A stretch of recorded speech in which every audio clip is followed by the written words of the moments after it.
Assalamualaikum warahmatullahi wabarakatuh.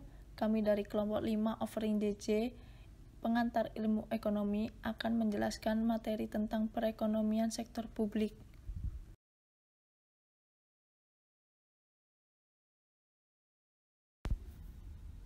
Perekonomian sektor publik. Dari sudut pandang ekonomi itu sendiri, ekonomi sektor publik diartikan sebagai suatu entitas yang aktivitasnya berhubungan dengan usaha untuk menghasilkan barang dan pelayanan publik dalam rangka memenuhi kebutuhan dan hak publik yang terbatas. Ekonomi sektor publik berkaitan dengan membenarkan keberadaan pemerintah dan menjelaskan bagaimana ekonomi memiliki pengaruh besar dalam berjalannya penyelenggara pemerintah. Peranan ekonomi sektor publik. Peranan ekonomi sektor publik dalam perekonomian. Ekonomi publik itu sendiri berbicara tentang: yang pertama, government; 2, kebijakan; ketiga, anggaran negara; keempat, teori-teori publik. Selanjutnya, peranan pemerintah dalam perekonomian. Yang pertama, fungsi alokasi, yaitu di mana pemerintah menjatah setiap daerah dan beberapa anggaran-anggaran yang telah ditetapkan secara merata. Kedua, fungsi distribusi, yaitu di mana pemerintah dalam pemerataan atau distribusi pendapatan masyarakat. Ketiga, fungsi stabilisasi, yaitu di mana pemerintah menjaga stabilitas nasional, meminimalisir munculnya kesenjangan dan serta membentuk undang-undang untuk mengatur pasar. Ruang lingkup ekonomi sektor publik. Ilmu ekonomi publik adalah cabang ilmu ekonomi yang menelaah masalah-masalah ekonomi khalayak ramai, seperti publik masyarakat, pemerintah negara, kebijakan subsidi pajak, regulasi-deregulasi, nasionalisme privatisasi, sistem jaminan sosial, ketahanan pangan, kebijakan teknologi, pertahanan dan keamanan, pendidikan, kesehatan, dan sebagainya. Fungsi ekonomi sektor publik yaitu: yang pertama, melakukan kegiatan ekonomi strategis dan penting bagi pertumbuhan negara. Kedua, mencapai pembangunan daerah yang seimbang atau sesuai porsi. Ketiga, mengurangi perbedaan pendapatan antar daerah satu dengan daerah yang lainnya. Keempat, mengurangi permanent difference pendapatan. Kelima, menghindari konsentrasi bubuk ekonomi di beberapa tangan. Keenam, melakukan kontrol sosial dan pengaturan pembiayaan jangka panjang.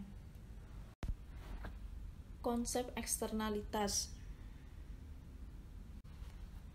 Pendapat oleh Rosen pada tahun 1988 menyatakan bahwa eksternalitas terjadi ketika aktivitas satu kesatuan mempengaruhi kesejahteraan kesatuan yang lain yang terjadi di luar mekanisme pasar atau non-market mechanism.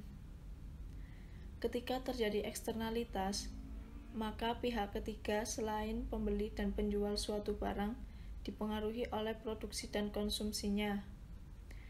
Biaya atau manfaat dari pihak ketiga tersebut tidak dipertimbangkan baik oleh pembeli maupun penjual suatu barang yang berproduksi atau yang menggunakan produk, sehingga menghasilkan eksternalitas.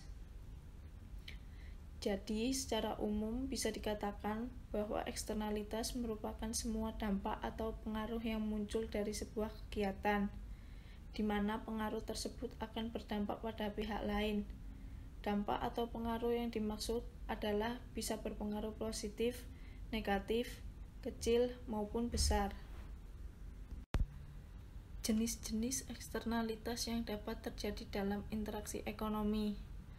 Pertama, produsen dengan produsen, di mana produsen mempengaruhi produsen lainnya. Kedua, produsen dengan konsumen, di mana produsen mempengaruhi konsumen. Ketiga, konsumen dengan konsumen, di mana konsumen mempengaruhi konsumen lainnya. Faktor-faktor penyebab eksternalitas yaitu: yang pertama, keberadaan barang publik. Kedua, sumber daya bersama. Ketiga, ketidakkesempurnaan pasar. Dan keempat, kegagalan pemerintah. Kebijakan pemerintah mengatasi eksternalitas. Kebijakan rencana tata ruang wilayah atau kota terbagi menjadi dua, yaitu yang pertama, bentuk intervensi pemerintah guna meminimalkan eksternalitas negatif akibat pemanfaatan ruang perkotaan secara berlebihan. Kedua, pemerintah berasumsi bahwa apabila kebijakan tata ruang dipatuhi, maka dapat meminimalkan eksternalitas negatif seperti banjir, kemacetan, dan lain-lain. Selanjutnya adalah regulasi. Regulasi adalah tindakan mengendalikan perilaku manusia atau masyarakat dengan aturan atau pembatasan. Pemerintah dapat melarang atau mewajibkan perilaku atau tindakan mana yang boleh dan mana yang tidak boleh untuk dilakukan pihak-pihak tertentu dalam rangka mengatasi eksternalitas. Selanjutnya, pajak Pigouvian. Pajak yang khusus diterapkan untuk mengoreksi dampak dan suatu eksternalitas. Konsumen atau perusahaan yang menyebabkan eksternalitas harus membayar pajak. Dengan diterapkannya pajak akan memberikan insentif kepada para pemilik pabrik untuk berusaha mengurangi polusinya. Selanjutnya, subsidi. Manfaat sosial dari subsidi melebihi manfaat pribadi, maka subsidi harus diberikan kepada konsumen atau produsen. Biasanya, untuk meningkatkan konsumsi barang dengan eksternalitas positif. Selanjutnya, saya akan membahas tentang barang publik dan sumber daya milik bersama. Barang publik.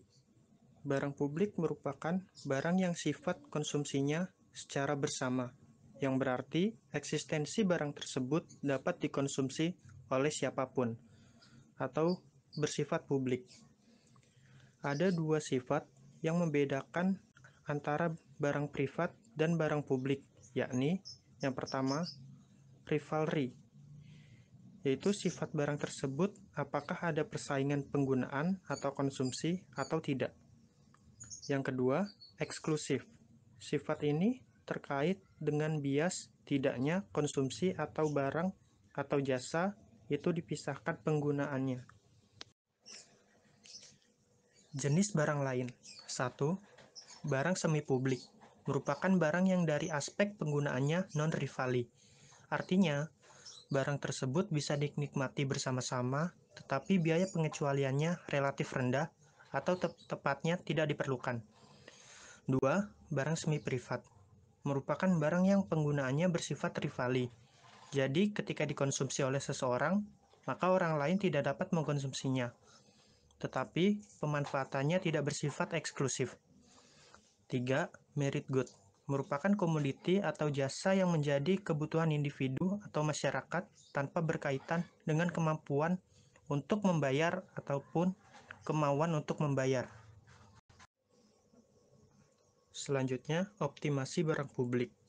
Optimasi penyediaan barang publik memang tidak pernah memuaskan. Sumber dari ketidakpuasan itu adalah sulitnya mengungkap preferensi konsumen atas barang publik yang diinginkan. Bowen dan Samuelson mengatakan bahwa dasar penetapan jumlah barang publik yang harus diproduksi adalah harga barang itu sendiri. Sedangkan Lidan dan Wicksell memfokuskan analisis pengadaan barang publik melalui penyediaan oleh negara. Sementara Pigo menyatakan bahwa pengadaan barang publik harus dibiayai pajak. Lalu selanjutnya, yaitu sumber daya milik bersama. Sumber daya milik bersama merupakan barang-barang rival, namun tidak excludable. Contoh sumber ini seperti lahan yang mengembalakan ternak, udara bersih, dan jalan yang mengalami kemacetan, karena tidak ditarik biaya atas penggunaan sumber daya milik bersama. Kita cenderung menggunakan secara berlebihan. Oleh karena itu, pemerintah berupaya untuk mengatasi penggunaan sumber daya milik bersama. Tragedi lahan bersama adalah suatu dongeng yang menggambarkan bagaimana sumber daya milik bersama digunakan lebih dari yang seharusnya dari sudut pandang masyarakat secara keseluruhan. Ketika seseorang memanfaatkan sumber daya milik bersama, pada saat itu pula ia mengurangi kesempatan bagi orang lain untuk menikmatinya. Akibat adanya eksternalitas negatif, pemanfaatan sumber daya milik bersama selalu cenderung berlebihan. Untuk mengatasi masalah ini, pemerintah dapat membuat peraturan atau memberlakukan pajak, atau pemerintah bisa mengubah sumber daya milik bersama itu menjadi sumber daya milik pribadi. Sumber daya milik bersama yang penting. Para pembuat keputusan swasta menggunakan sumber daya itu secara berlebihan. Pemerintah sering meregulasi perilaku atau menetapkan pajak guna mengatasi masalah penggunaan secara berlebihan. Contoh sumber daya milik bersama yang penting. Yang pertama, udara dan air bersih merupakan sumber daya milik bersama seperti lahan pengembalaan terbuka yang digunakan secara berlebihan, seperti penggunaan lahan secara berlebihan untuk memberi makan domba. Kerusakan lingkungan adalah tragedi lahan bersama pada zaman modern. 2. Kemacetan lalu lintas. Pemerintah untuk mengatasi masalah kemacetan lalu lintas adalah memungut tarif tol dari para pengemudi. Tarif tol pada dasarnya merupakan pajak Pigo untuk eksternalitas kemacetan. Dalam kasus jalan raya, tarif tol seringkali tidak menjadi solusi praktis karena biaya penagihan terlalu tinggi. Ketiga, hewan. Banyak spesies hewan yang merupakan sumber daya milik bersama, misalnya ikan dan paus, bernilai komersial dan siapapun dapat mengarungi lautan untuk menangkap segala jenis ikan yang tersedia. Masing-masing orang memiliki sedikit keinginan untuk mempertahankan spesies tersebut untuk tahun mendatang, sama halnya dengan penggunaan lahan bersama untuk menggembalakan domba secara berlebihan. Penangkapan ikan dan paus yang berlebihan dapat merusak populasi laut yang bernilai komersial. Sekian presentasi dari kelompok 5. Apabila ada kesalahan, mohon dimaafkan dan terima kasih.